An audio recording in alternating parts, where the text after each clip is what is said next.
Berikut materi mata kuliah Dasar-Dasar Ilmu Administrasi. Perkenalkan, nama saya Fadila Permata Sukma dengan NIM 21811334084. Program studi D4 Administrasi Perkantoran, dosen Bapak Muhammad Hanafi.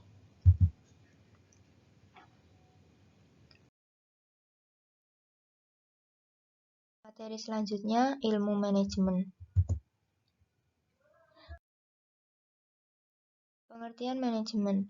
Secara umum, manajemen adalah suatu proses di mana seseorang dapat mengatur segala sesuatu yang dikerjakan oleh individu atau kelompok. Manajemen perlu dilakukan guna mencapai tujuan atau target dari individu ataupun kelompok tersebut secara kooperatif menggunakan sumber daya yang tersedia.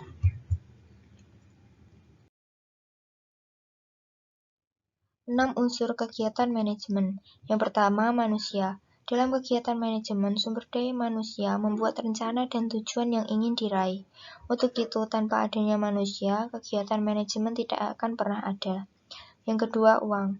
Uang menjadi unsur penting dalam kegiatan manajemen karena menjadi perantara utama dalam mencapai tujuan.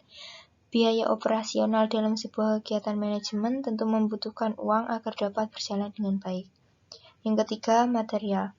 Unsur manajemen ini adalah suatu faktor penting karena kualitas bisnis dipengaruhi oleh kualitas material yang dipilih. Jadi, jika material yang dipilih buruk, tujuan manajemen akan sulit tercapai.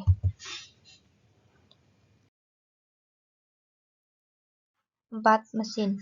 Mesin merupakan unsur lain yang perlu diperhatikan. Dengan adanya mesin atau teknologi, pekerjaan yang dilakukan oleh sumber daya manusia pasti akan lebih mudah. Tujuan pun dapat tercapai lebih efektif. Yang kelima, metode. Unsur ini mempengaruhi kinerja dalam sebuah manajemen.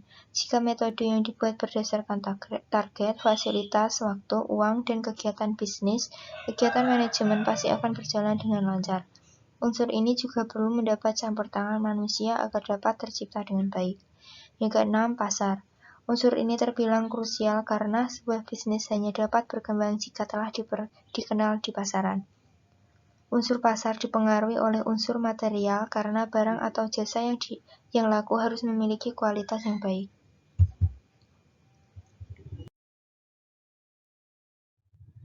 Fungsi manajemen. Yang pertama, perencanaan. Hal yang pertama yang wajib dilakukan seorang manajer. Dengan adanya perencanaan, manajer mengevaluasi segala tindakan, baik yang sudah dilakukan maupun yang belum. Tanpa adanya perencanaan yang matang, tujuan dari kegiatan manajemen tidak akan tercapai. Yang kedua, fungsi perorganisasian. Tujuannya mempermudah proses pengawasan yang dilakukan manajer. Yang ketiga, fungsi penempatan. Manajer bertugas untuk menempatkan sumber daya yang tersedia sesuai dengan kebutuhan. Dengan begitu, proses pencapaian tujuan dapat dilakukan dengan lebih efektif dan efisien. Yang keempat, fungsi pengarahan. Sebagai upaya agar perencanaan yang telah dibuat dapat berjalan dengan lancar, jadi pengarahan perlu dilakukan agar segala sesuatu yang dilakukan dapat berjalan sesuai dengan arahan atau rencana. Proses manajemen. Yang pertama, planning atau perencanaan, yaitu proses untuk menentukan tujuan yang akan dicapai serta langkah-langkah yang harus diambil untuk mencapainya. Yang kedua, organizing atau pengorganisasian, yaitu proses pemberian tugas, pengalokasian sumber daya, serta pengaturan kegiatan secara terkoordinir kepada setiap individu dan kelompok untuk menerapkan rencana. Dengan pengorganisasian, manajer mewujudkan rencana menjadi tindakan nyata. Yang ketiga, pengarahan, yaitu proses untuk menumbuhkan semangat pada karyawan supaya bekerja giat serta membimbing mereka melaksanakan rencana dalam mencapai tujuan. Yang keempat, pengawasan, yaitu proses pengukuran kinerja, membandingkan antara hasil sesungguhnya dengan rencana serta mengambil tindakan pembetulan yang diperlukan. Pentingnya manajemen dalam administrasi. Karena dengan adanya manajemen, kita bisa mengatur semua kegiatan agar dapat dilakukan dengan efisien dan efektif.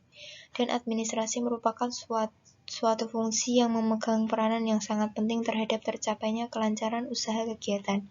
maupun aktivitas yang dilakukan oleh perusahaan atau organisasi.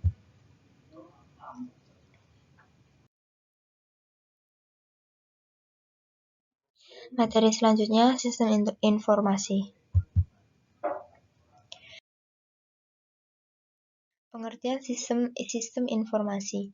Definisi dari sistem informasi secara umum adalah suatu sistem yang mengkombinasikan antara aktivitas manusia dengan penggunaan teknologi untuk mendukung manajemen dan kegiatan operasional, di mana hal tersebut merujuk pada sebuah hubungan yang tercipta berdasarkan interaksi manusia, data, informasi, teknologi, dan algoritma.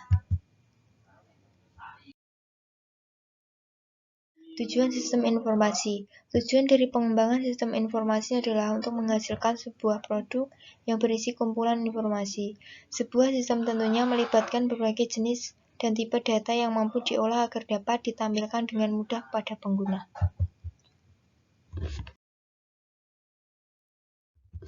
Fungsi sistem informasi. Yang pertama, mampu menjadi tingkat ketersediaan kualitas dan pengalaman dalam mengelola sebuah sistem informasi secara kritis dan logis.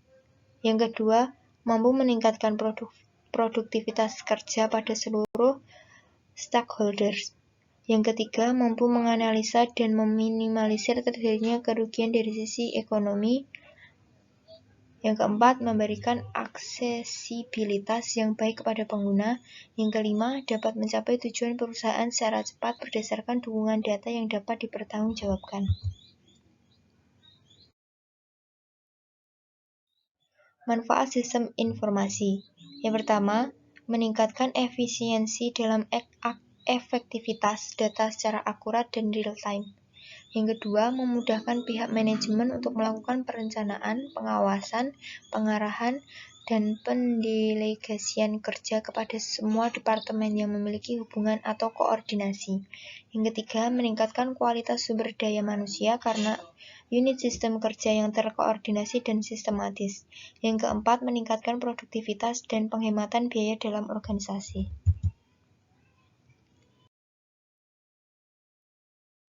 Ciri-ciri sistem informasi. Yang pertama, baru. Informasi yang didapat adalah baru dan segar bagi para penerima informasi. Yang kedua, tambahan.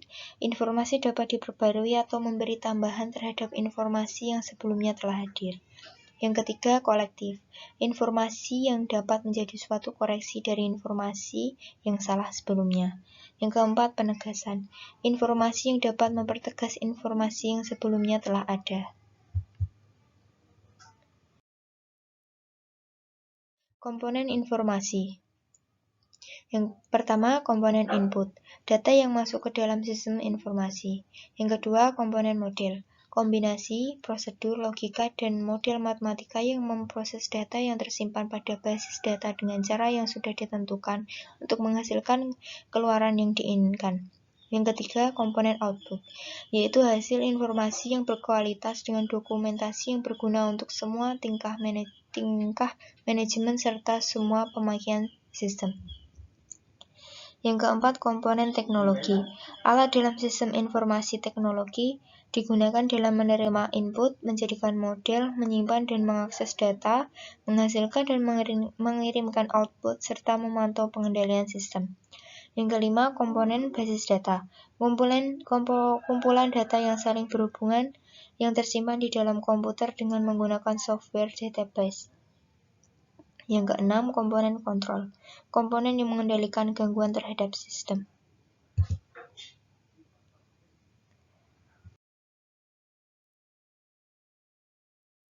Materi selanjutnya, manajemen administratif. Fungsi kantor, yaitu untuk menerima keterangan, untuk mencatat keterangan, untuk menyusun keterangan, untuk memberi keterangan, untuk menjamin aktiva-aktiva. Hakikat pekerjaan kantor, yaitu mengumpulkan atau menghitung keterangan, yaitu kegiatan mencari dan mengusahakan ketersediaannya segala keterangan yang tadinya belum ada atau berserakan di mana-mana menjadi keterangan yang siap dipergunakan bila mana diperlukan. Selanjutnya, mencatat keterangan, yaitu kegiatan membubuhkan keterangan dengan berbagai macam peralatan sesuai dengan perkembangan teknologi modern dan kebutuhan keterangan yang diperlukan, sehingga wujud keterangan dapat langsung siap pakai. Selanjutnya, mengolah keterangan, yaitu bermacam-macam kegiatan mengerjakan keterangan dengan maksud menyajikannya dalam bentuk yang lebih berguna. Selanjutnya, menggandakan keterangan, yaitu kegiatan memperbanyak keterangan dengan berbagai cara dan alat sebanyak jumlah yang diperlukan.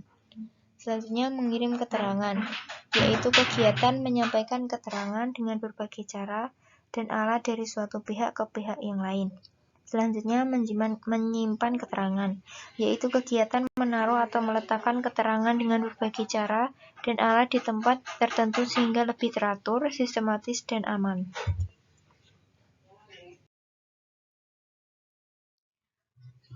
Terima kasih, sekian materi dari saya.